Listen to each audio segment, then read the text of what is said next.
قل إنما أدعو ربي ولا أشرك به أحدا قل إني لا أملك لكم ضرا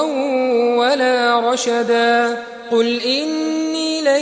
يجيرني من الله أحد ولن أجد من دونه ملتحدا إلا بلاغا من الله ورسالاته ومن يعص الله ورسوله فإن له نار جهنم خالدين فيها أبدا حتى إذا رأوا ما يوعدون فسيعلمون من أضعف ناصرا وأقل عددا قل إن أدري أقريب ما توعدون أم يجعل له ربي أمدا عالم الغيب فلا يظهر على غيبه أحدا إلا من ارتضى من رسول